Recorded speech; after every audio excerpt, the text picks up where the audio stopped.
Delete. Let's try again. 1, 2, 1, 2, 1, 2, 3, 4, 5, 6, 7, 8, 9, 10. Right, I'll tweet that from myself. I'll tweet it from the LFC. Did you tweet it from the LFC account, Ian? Just ignored.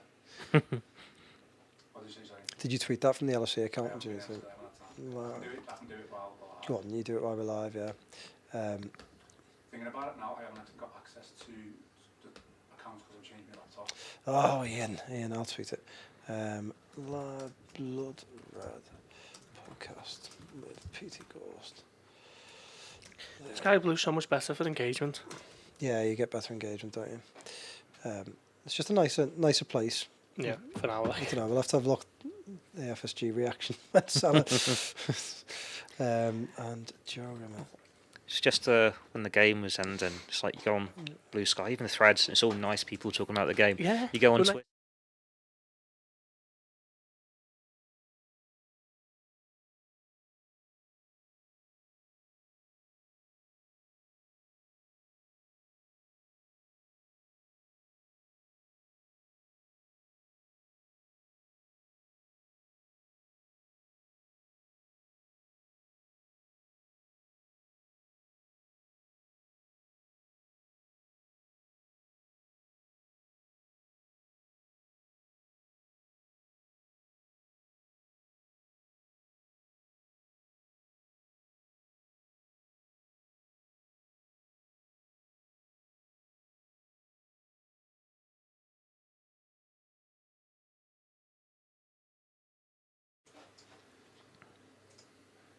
Hello there and welcome to the latest Blood Red podcast from the Liverpool Echo. I'm your host Joe Rimmer, joined today by Paul Gorst. How are we, Paul? I'm very tired. Yeah. But there's a lot to talk about, isn't there? So Yeah. Liverpool going 8 points clear and all the fallout from a big weekend again. So let's power on through. Tired but buoyant, I think. Theo Squires, less tired. Yeah, more you buoyant? sure I'm here though? I'm not on social media. You are now. I told you I worked you in, just threw you in at the end. But nice to see you. I'm all right. The boys gave me stick for my stripy jumpers on a Friday, so I've just gone plain black today. Yeah. Oh, I think that was only Doyle, wasn't it? To be fair, you compared it to Newcastle. I did. That's not really that bad, yeah. Right. Well, it's the first time I've podded with you two, but Yeah, I've podded with anyone in ages. I've been off these last few Mondays, but there's plenty to talk about today. And we were just saying before and getting the agenda together. Real Madrid are a bit of an afterthought in this podcast, but we will get to them. But first, we'll get to NordVPN, who look after us and help us do what we do.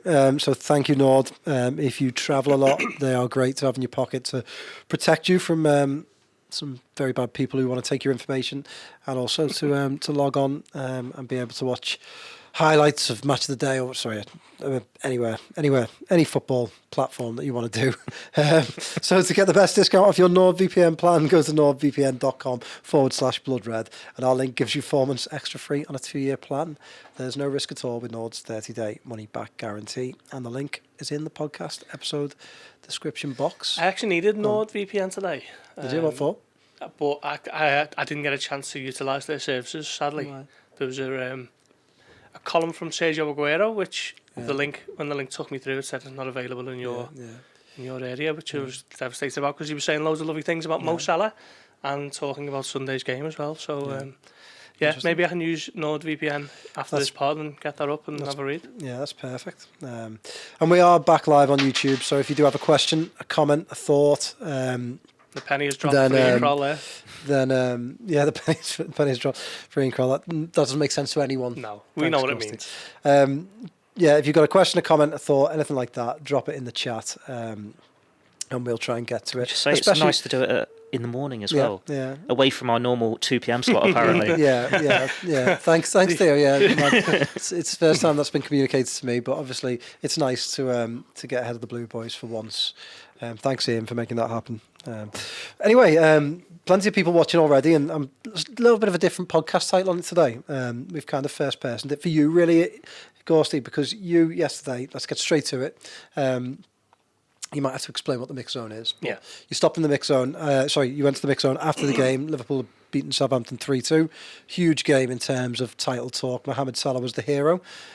and he doesn't stop much, but he No. came and stopped for you, didn't he, yesterday? And he chatted to you about his future, and obviously, I'm sure our listeners will have seen the story by now, but if you haven't, Mohamed Salah talking about his future, saying that he's disappointed that he's not been given a formal offer and is desperate to stay at Liverpool, which is something you reported months ago.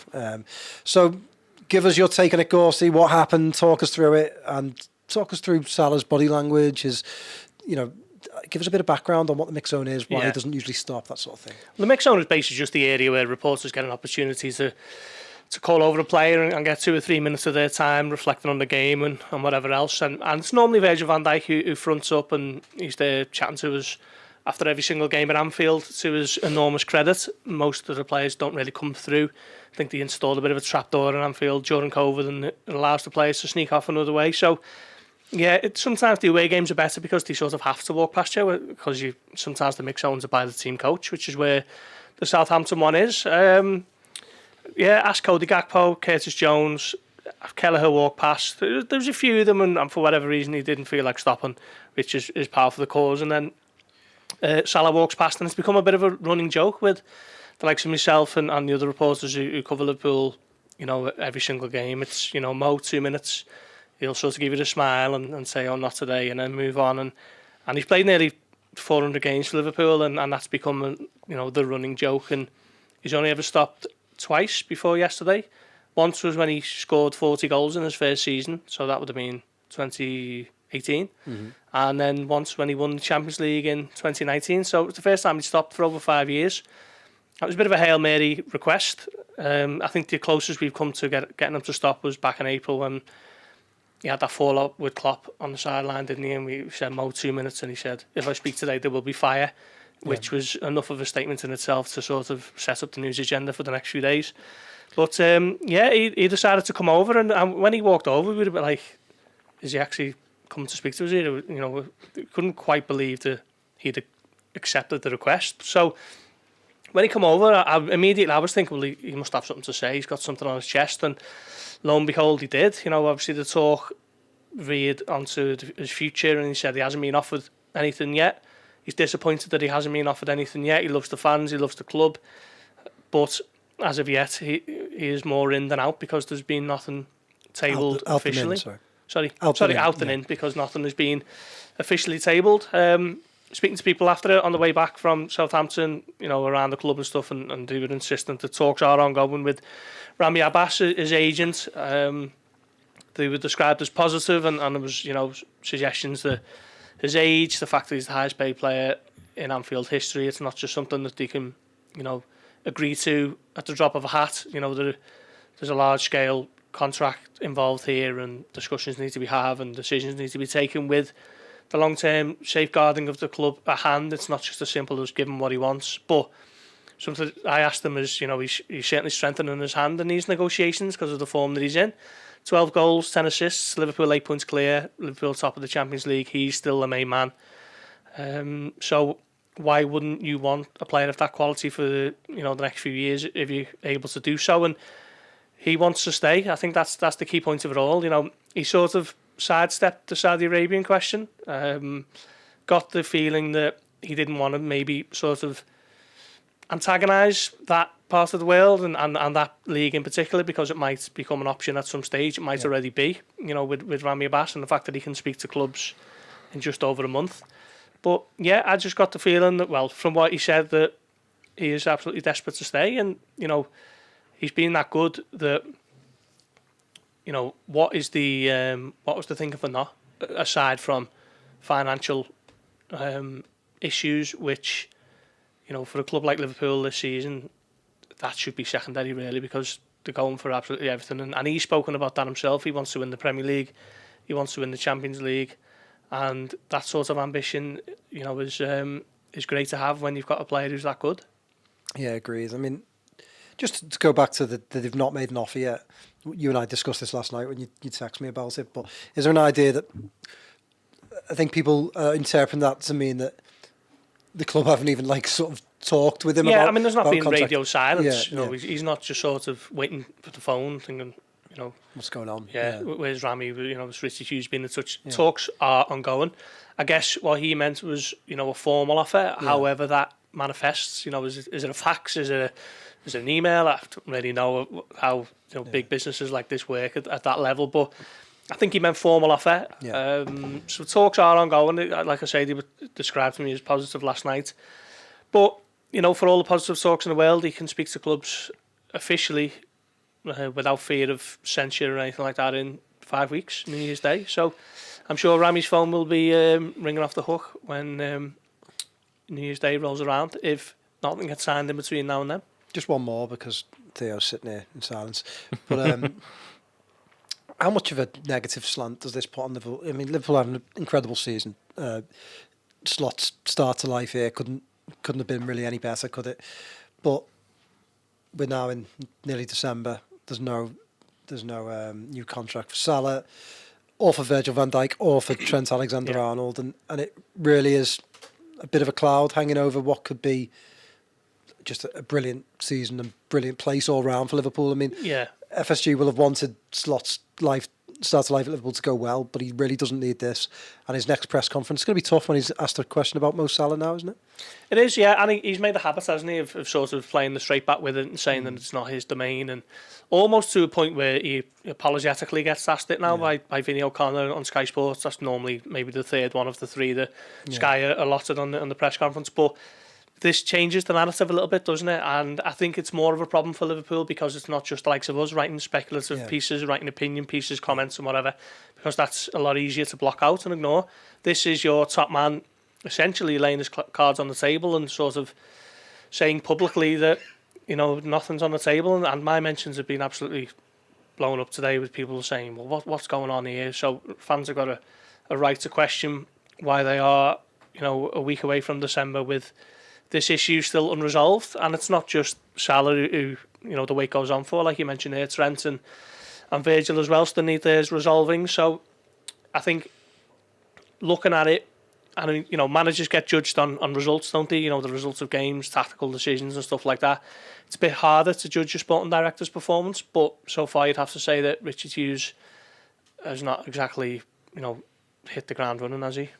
Well, he's got three big. It's the big tick boxes slots, but obviously that's What do you think last time Salah signed his? It wasn't a sporting director, was it? Wasn't Julian Ward was involved, but it took Mike Gordon getting involved as well, didn't it, to resolve it?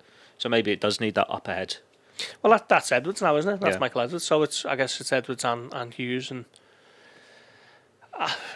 a deal of this nature, you wouldn't be shocked that John Henry and Tom Werner are involved, and even Mike Gordon still. So it's there's enough there to get around the table with Rami, isn't it, and talk it through. But it's I think fans have got every right to be massively concerned at this point.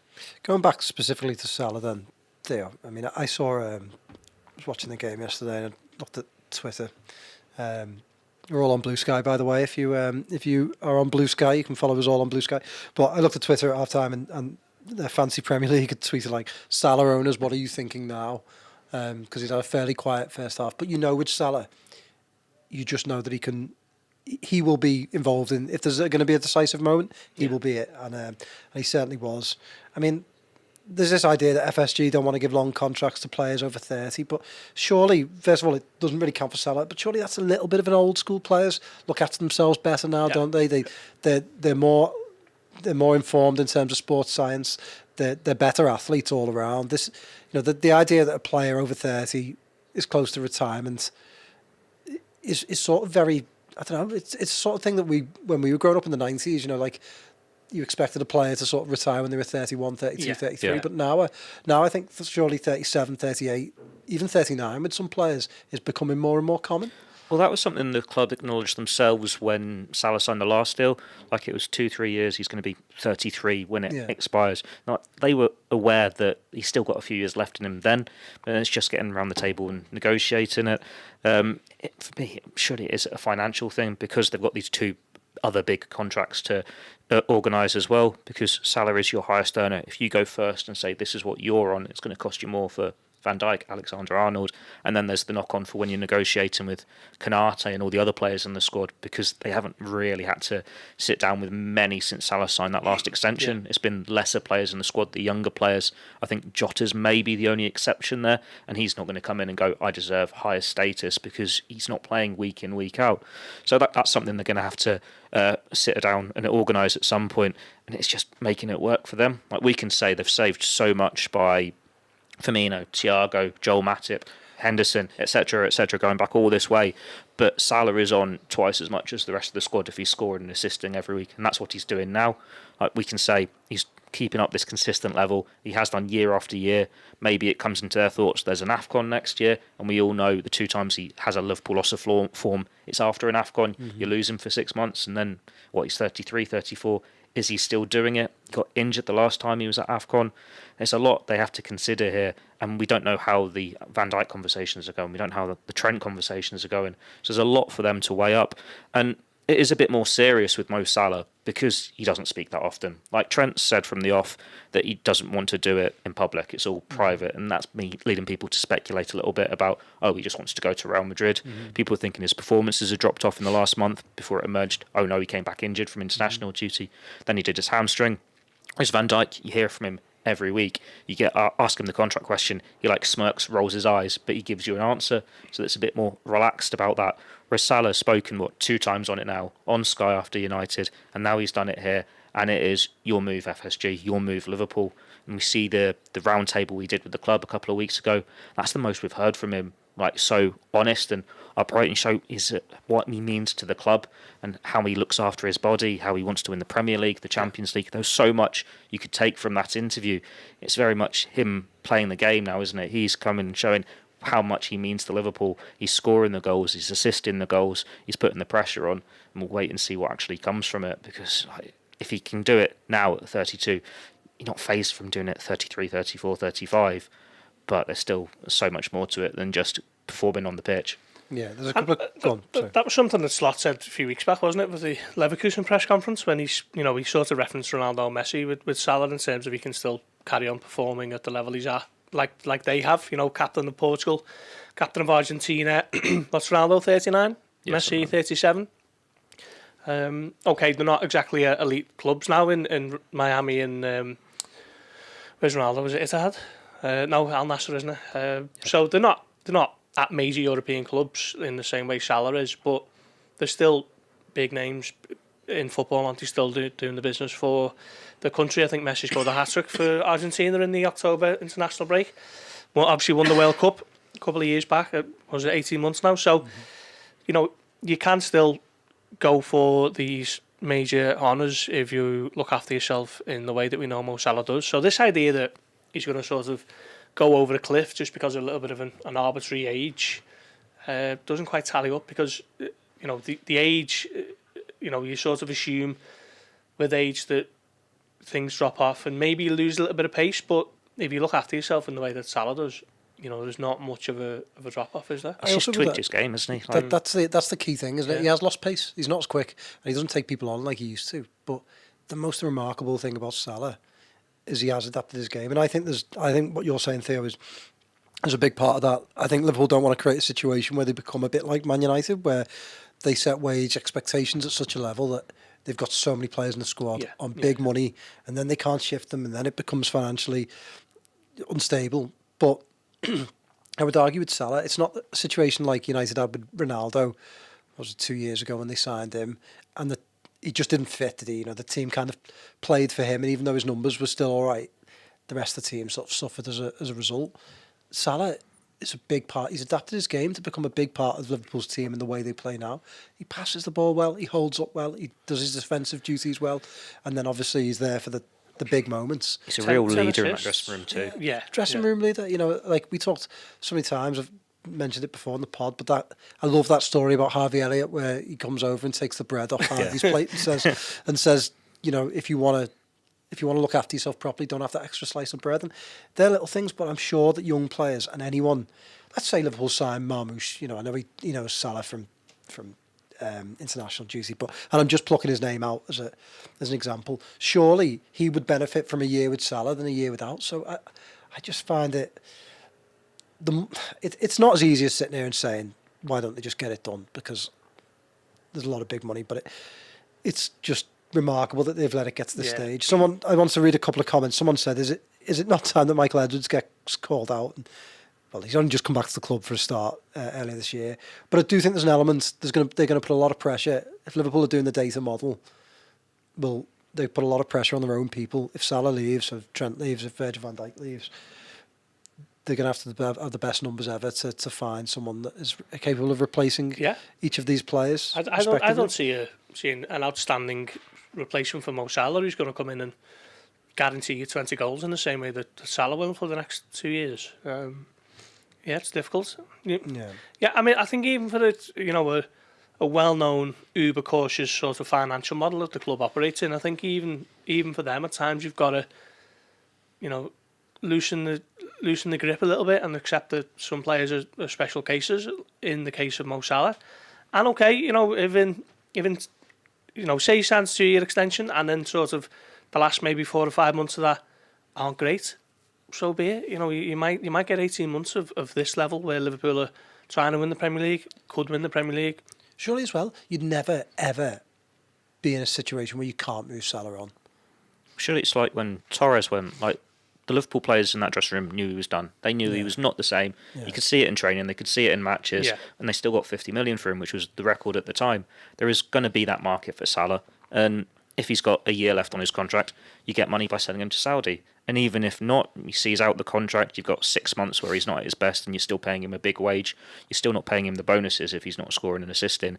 But look what he's achieved in 8, 9, 10 years before that, where, as it stands, you wouldn't bet against him having a second Premier League title or a second Champions League. And if he goes on a free in 2 years' time, so be it. That's fine. What he's done at the club,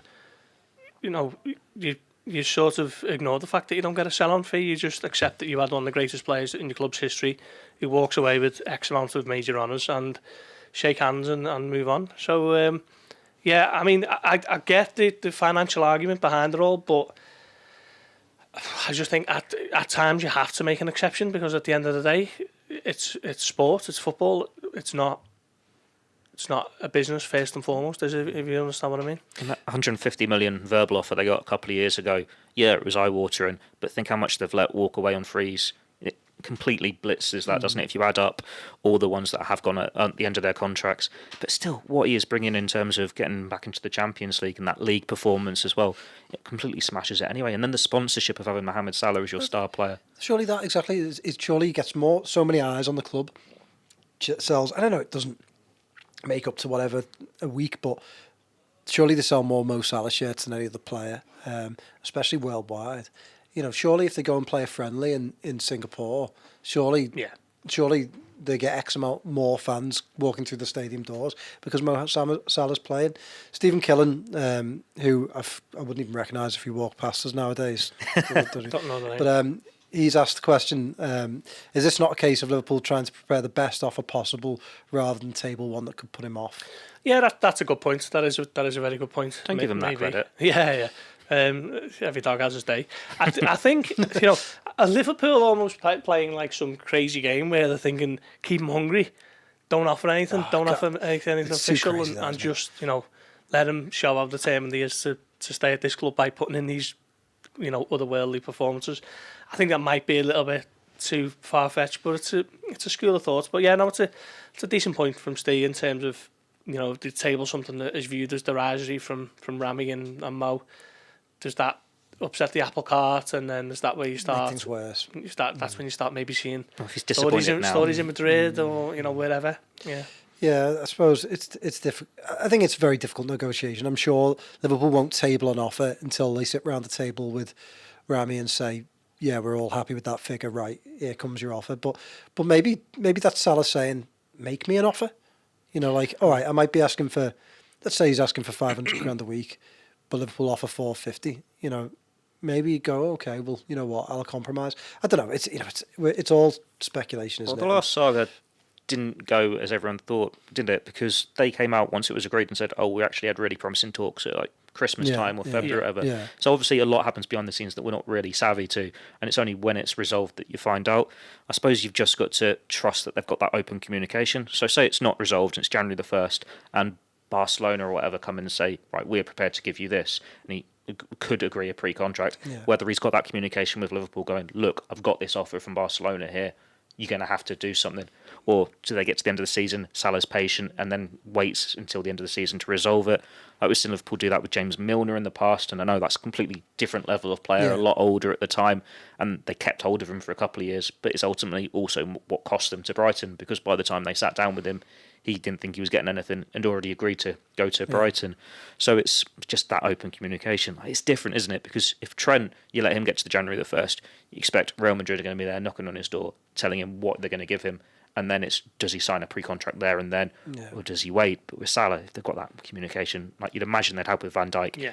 Because they're that much older, they will wait and see what the offers are. I'm more confident in Salah and Van Dijk signing deals, say in March, than I would be Trent. I think if Trent doesn't get done in the next 6 weeks, then panic stations. Panic stations. But if they don't, like you say, I think February, March, April, even going into May, it wouldn't surprise me if it goes out 10 down Al Ittihad and Real Madrid to stay an extra year at Liverpool. So, just going back to Salah there, I think just going off the sort of examples of 2 years ago, before the Champions League final in Paris, there was some talk of, they'd reached an impasse and, it could be difficult to resolve. And then by the end of June, it was all done and dusted. So these things can sort of gather pace in the same way a transfer does, I guess. Once the breakthrough is made, that's when the wheels get in motion and things happen relatively quickly. So it's a little bit of cat and mouse at the moment. And then if they can reach a certain threshold, whatever it is, then that's when talks could sort of accelerate. So looking at it now, 5 weeks before January the 1st, I still think that there is time for a deal to be signed before New Year's Day. There's enough time there, but we'll wait and see if Mo's words jolt the club into action. There's also that knock-on effect of the negotiating 3 at once. So say Trent agrees something with Real Madrid, club know he's going, then that is easier to agree something with Van Dijk and Salah because they know they've got a bit more in the pocket to do. I know you can say 250, 300, 400, and they don't look as much in those weekly figures, but when you think you're paying it over an entire year with all the bonuses, it does add up. It does cost the club a lot of money. Yeah. Right, let's move on to the Southampton game more in general and the title race. I mean, every week Man City play football matches, and I think, right, this is the week they're going to get themselves back into form. I mean, Gorsty, they go and lose heavily. I mean, I think that's more significant. They didn't just lose the game against Tottenham. Yeah. They were dismantled by Tottenham, which must give Liverpool so much encouragement. I mean, I saw that result and I blue skied. Is that what we say? Did you say maybe, blue skied? I blue skied on Saturday night saying Liverpool got to believe now. This is an opportunity for them to win it. I think before it was like, right, well, we're in good form. But going into Sunday, I thought it was a vital game. Not so much must win, but I mean, a win would have given them so much confidence. It was difficult at times at Southampton, but how much confidence does it give you that Liverpool found a way to get the job done? Yeah, it wasn't one of those where it was performance of champions or anything like that. It was a typical post-international break game. That away game, other end of the country, probably as far as you can go for an away game in the Premier League this season. Blustery conditions, all your players, just back from international. Liverpool have got Southampton have got fewer internationals, so they will have had the full week to prepare. And Liverpool were never going to be at the free-flowing best, so it was just a case of grinding it out, and they shot themselves in the foot a bit with Southampton's opener. I'm not sure what Van Dijk was playing at, and then Robertson with a bit of a clumsy tackle. Not sure it was a penalty, but doesn't matter, I guess, in the grand scheme of things. But they showed the character, didn't they? Showed the resilience, the mentality, which even when the quality's not there, that is still there for Liverpool, which is going to be massively important in the coming weeks. So not one of those where you needed to go and win 4s and 5s and really show that you mean business. It was just about getting through it and then setting up the chance to go 11 clear next week. And I think City will be absolutely terrified to come into Anfield, to be honest, because watching them against Tottenham, it wasn't a backs to the wall result where Tottenham have nicked it, anything like that. They absolutely dominated 4-0. And City looked like yesterday's men, to be honest. James Maddison ran the show. Kulusevski was brilliant. And City didn't lay a glove on them. Theo? Yeah, I agree with that pretty much. Like, you look at City, and it is an ageing squad. Players who are picking up injuries, who are out of contract soon, and it's kind of got that feel of Liverpool a couple of years ago when the midfield just broke, or 2 years before that, when around those winter months, and they just lost form completely. And it takes something miraculous to turn that around. Even if they win at Anfield, it's still a big deficit for them to make up, and it doesn't necessarily turn it around, because we saw that when Liverpool beat City a couple of years ago, and then they were woeful. Was it Forest the next game after that? Something like that. Yeah. So City are in a bad place at the moment. They've just got Guardiola on a new contract, and that's not giving him that lift. Got De Bruyne and most of the players who are injured back. The only one they're missing who makes them a huge difference is Rodri, I think. So at the moment, you say they're not the ones in title contention because it's just leaving themselves too much to do. It will be an Arsenal or a Chelsea. But Liverpool, they just seem so composed at the moment. Like the fact that they could fall behind, and when they were at their best under Klopp, it was, we're going to cause absolute chaos and force a goal here. Whereas there isn't that in this Liverpool team, but you still got complete faith that they will find a way to grind out the result.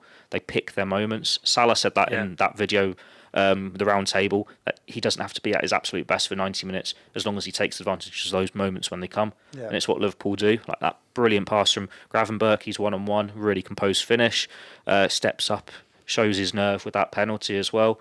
Even not starting well, Szoboszlai pounces on that defensive error. Like, they know what it takes, and it could have been more. Like Salah hitting the post. Was it Nunez's low cross that's just behind Diaz? Yeah. And this is Liverpool not playing well. On another day, they do score those 5 goals. So yeah, they are looking real promising at the moment. And yeah, the mile's clear. But you're looking over your shoulder going, where is everyone else? It's a really surreal position to be in. The fact that you can be 11 points clear. Yeah, City will be fretting. I mean, I thought, exactly that. They didn't start well, but I thought they got themselves into a position where they looked like they were going to comfortably win the game. And I don't know what, they had a couple of moments where they were messing around, thinking Ate gave it away, and then Van Dijk did that. Yeah. But what I thought was really impressive is like you said, Theo, in the past it would have been more chaos causing, whereas this was just pin them into the final third and keep moving it, and eventually opportunities came, and they didn't really come. I mean, certainly the 2-2 goal came from a ball over the top from Gravenberch, who I thought was outstanding. Won a lot of battles and played a lot of good passes. But yeah, it's just really impressive right now, isn't it, Gorst? I think with Liverpool, still a long way the season to go. And, I've reading about clubs that came back from 10, 12 points behind. And City are definitely one of those teams that can do that. And they have done that in recent years. But what I like about Slot is that he's taken some of the emotion out of it, and they look like an all-business type team. Yeah, I mean, Liverpool were 8 points clear maybe a few weeks on, December 2020, and then it all sort of started to fall away. Liverpool started to feel the absence of Van Dijk a bit more. Matip gets injured. Gomez was already out. So it falls away with no centre-backs, and then we know what happens that season. They end up finishing third. So City can claw it back. We know that they're capable of doing that. They just don't really look like doing it now on the back of 5 straight defeats. But Liverpool just look so much more control, like you say. I think I've seen a statistic on Twitter, All Blue Sky, earlier today that suggested that Southampton didn't have a touch in Liverpool's half for 11 minutes. While Liverpool were penning them in and trying to, not sure whether it was 2-1 at that point or 2-2, but Liverpool really sort of making Southampton work, and then it eventually tells, doesn't it, with the goal from Salah, and then the mistake from Sugawara, who just panicked, wasn't he? In the same way Flynn Downs was for the opening goal, just Liverpool causing that uncertainty at the back. I'd like to see Liverpool start games a bit sharper. I think they're having to grow into every game most weeks, but I think that's one thing you're starting to recognise now, that in the second half Liverpool are much better than they tend to be in the first. So yeah, that tends to be a little bit of a habit that they've got, and I think they'll need to start sharply on certainly on Sunday and Wednesday night as well. It's one of Arne Slot's massive strengths that we've seen this season, isn't it? The fact that it is, get to half-time, whatever the score is, we'll pick out their weaknesses and then tell you what you need to do really simply, make it really straightforward.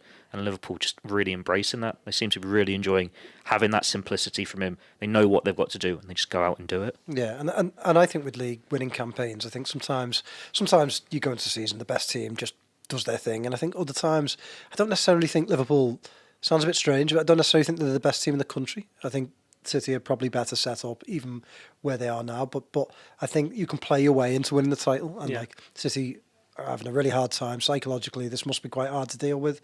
They've lost big players. Rodri is obviously, like when Liverpool lost Van Dijk, I think it was in the back of everyone's minds, the players, the fans, the management. And then when it started to turn, the wheels fell off, didn't it? And I think that's happened with City a little bit. Rodri was in the back of their mind and the wheels have fallen off.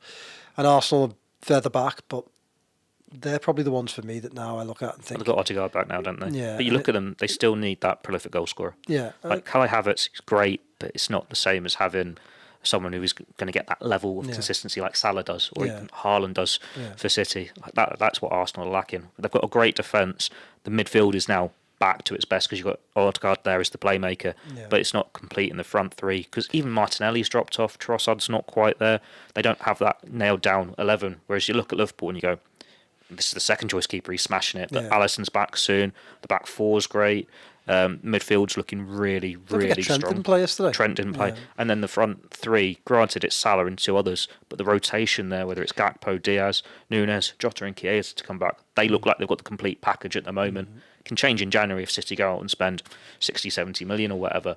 But by January, how many points do they have to make up? Yeah, and I think as well, Liverpool will look at Arsenal and go, well, we still have to play them at home. I think that's May, isn't it?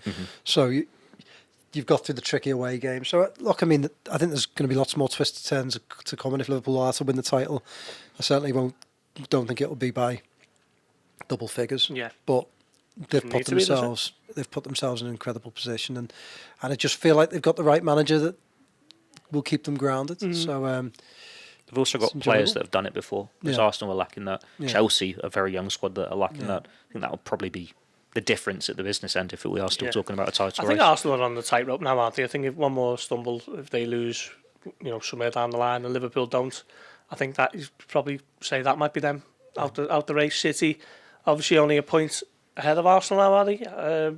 But Sunday's huge, and the City are capable of going on a 13, 14 game winning streak. But I think just at the moment, though, City just look like, Savino's not Mahrez. Gundogan isn't the player who left. I think we said this on Friday's pod. Guardiola, the only other player who scores for them, apart from Haaland, obviously. They've just got a number of issues. Kyle Walker looks like he's gone over the other side now. Changing the defence every week. He's having an awful season. I thought he was poor during the Euros, to be fair, and England get to the final. But yeah, there's a lot of issues for Guardiola to resolve. And look, maybe that's why he stayed on. Maybe that's why he thought maybe he's relishing the challenge of going again and digging deep and building another team. But we've seen it happen before with City, haven't we? Where once it gets to a certain point, they kind of just think, oh, Liverpool are away in the distance now and we'll just focus on whatever else. That could happen after Sunday. They've got the Club World Cup and the Champions League, don't they? You don't know how far they'll get in the Champions League. I'm not sure where they are in the table at the moment, whether they'll have the playoffs or straight to the round of 16. But those knockout games, when you've had the transfer window, more players back from injury, if you get that 11-point deficit, then you might just focus on that. And then the history of maybe becoming those first world champions next summer. Yeah, Jono in the comments isn't happy with me for giving Liverpool backhanded compliments. Look, all I'm saying is before the campaign, I think City, no one would argue that City are the best team, but sometimes when you win the title, players, like in 2020, I think Liverpool were going into that campaign with the best team, but they lost 3 of the centre-backs in quick succession, and things went against them, didn't it? And I think the same's happened. Look at Leicester. I mean, I know it's an extreme example, but they didn't have the best team in the league that year. They probably didn't have, I hate this sort of phrase, but on paper it probably wasn't the fourth, fifth.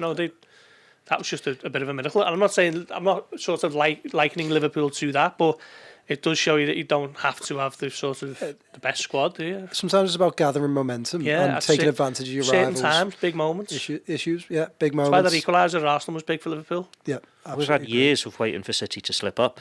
And when there's that 1 point between them going, please don't shoot from there, Vincent Kompany, or that sort of thing. Yeah. And now they've given you 3-4 gifts in a row. Yeah. It's like, well, surely this is an opportunity they can't let slip because they've got all that experience. Yeah. They know what it tastes like. They know what it smells like.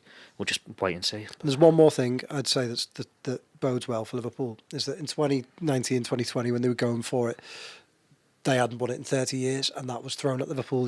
When I was growing up, that was thrown at Liverpool all the time. Whenever they got close to title races, they haven't won it in 30 years or X amount of years, and it if they didn't do it, it was like the stick to beat them with. They bottle it, they never win the title. You know, Gerrard's never win the league. You'd put up with all that sort of thing.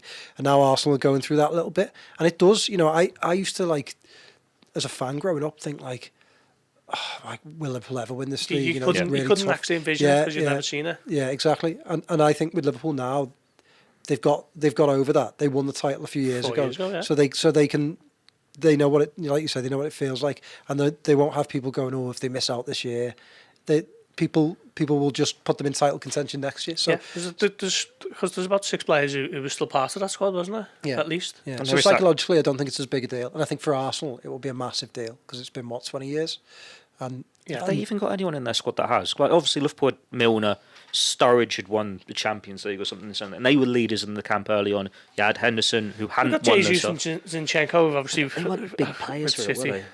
I don't know. We'll see.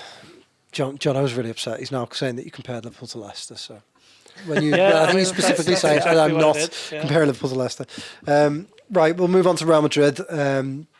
Just briefly, I mean, Real Madrid are Real Madrid, and quite often they have sort of funny first half of the season and win the Champions League. Why are you smiling? I'm just because they're Real Madrid. They are. It's just unbelievable what they do in the Champions League. Liverpool could batter them 4-0 and then still lose to them in the quarterfinals. Yeah, I agree, and I think it's another great opportunity. They've got a lot of injuries, and it's another great opportunity to take a big scalp and build confidence and feel like a team that really means business. Do you not think? Yeah, I mean, it's a sort of week. You know, as journalists, we relish 2 huge games, both at Anfield. Think of the atmosphere on Wednesday night and then the atmosphere on Sunday. It's going to be a brilliant. Could be Slot's best week in the job, couldn't it? On the flip side, I think maybe the timing of it is a bit unfortunate because if it was any other team in the Champions League, I think Slot would be minded to throw a little bit of a League Cup team out because they don't need to go and win it because they're top of the Champions League as it is and look pretty safe for the next stage. So is it a good time to have this sort of blockbuster game? Is it a bad time? I think you can make the argument for both. But one thing I would say is Liverpool fans have made a habit of saying we owe Real Madrid one, haven't they, over the last 10 years maybe? And they're still waiting to get that one over on them. So maybe this is the one. Yeah, I mean, finally. Have Liverpool even scored in that 10-year period apart from... Was it Mane and Kane? Mane in the Champions League final, yeah. Mental, isn't it? I mean, I remember back in 2009 when they beat Real Madrid 4-0 and then went to United and won 4-1. It had huge weak vibes. Yeah. This week has huge weak vibes. Does that mean we're going to get an Italian coming off the bench and scoring in both? Well, if Chiesa... Fingers crossed. He's back in training now, isn't he? Yeah. But yeah, it does. Like with Real Madrid, I think you can take it both ways, can't you? Like if Liverpool get a good result, you big it up into more than it is. It's like a really important Champions League against the holders. But then if they do, you say, Real Madrid's Real Madrid. We've already won the first 4, going through to the knockout stages anyway. But it's still that chance to get the monkey off the back, to really deal with that psychological blow they've dealt you time and time again, losing those finals, being 2-0 up at Anfield and losing 5-2.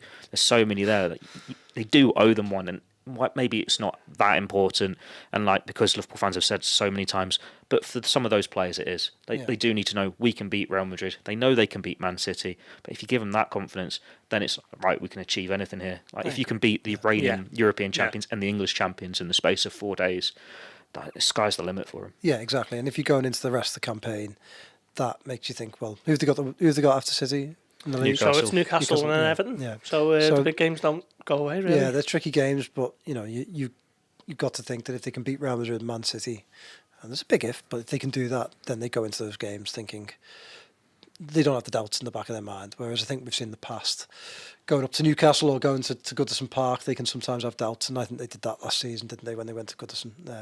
It's just how they deal with the next setback. Like with Forest, obviously responded really well, but it's still the only one. Yeah. Like I'd be going to the derby. I wouldn't be surprised if Everton won that just because it's the last one at Goodison. But then it's like if you do get a setback, I think Liverpool have benefited massively from that being half 12. Yeah. To be fair, I think that means it's going to be a little bit more subdued than it was in April when Liverpool wilted. Yeah. And definitely. They can possibly just let the quality show a bit more. Yeah, certainly. Right, let's pick teams for Real Madrid and make some predictions. Gorsty, start with you. Yeah, I mean, Slot said on Friday that it's going to be a bit of a race against time for Alisson, so I'd be minded to not throw him back in for this one. So Kelleher, same with Trent. Bradley starts again. I put Tsimikas in instead of Robertson. How bad was the knock? Have they said or anything?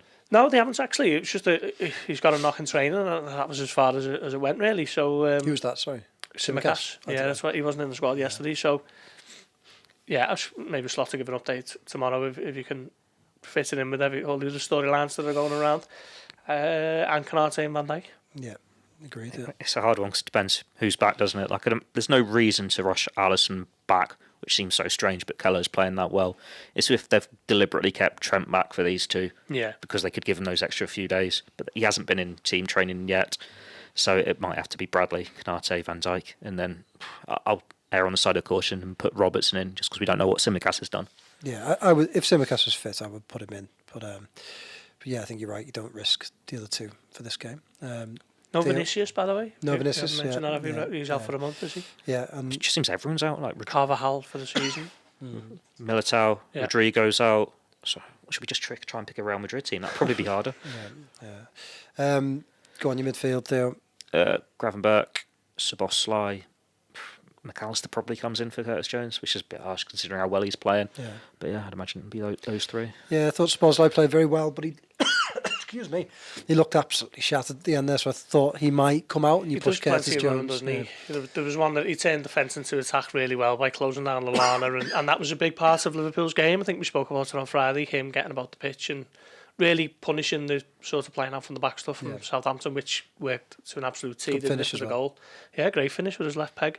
Yeah, I'll keep Szoboszlai in. I'm going with Theo. Actually, recall McAllister in place of Jones and Gravenberch first name on the sheet.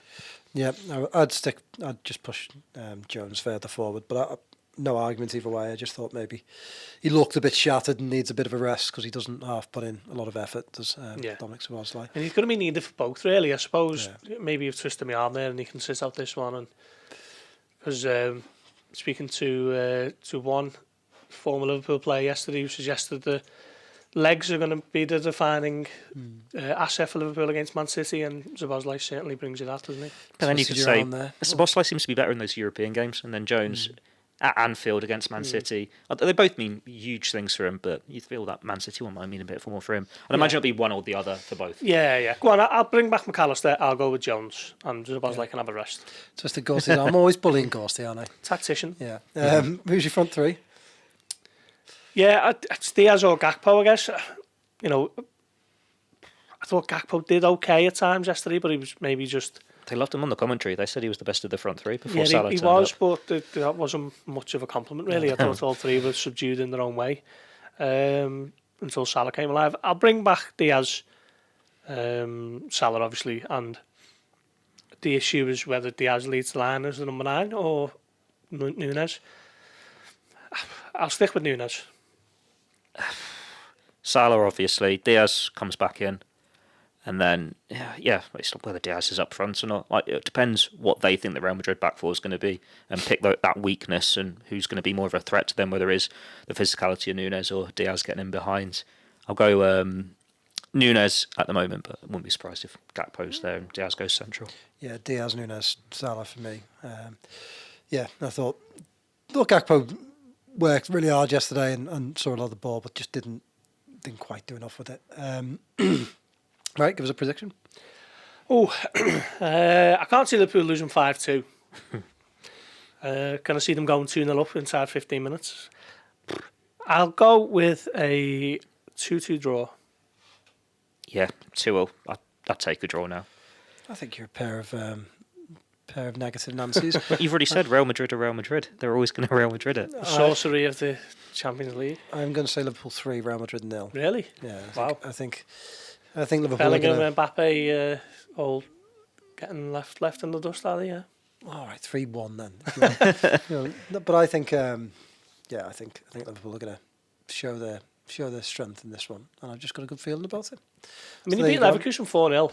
I don't think that shouldn't be overlooked. Yeah. Just that was a slow start, wasn't it? Villa's probably the one that started quickest. Yeah. You need to start well against Real Madrid. Backed by the drunkest cop in decades, probably. Yeah, but you need to start well against Real Madrid because, like City, they're fragile. So if you can really come out the blocks firing, they're going to have more doubts in the back of their mind. Yeah. It's funny that, Jono, We don't agree on much, but we agree on our scoreline.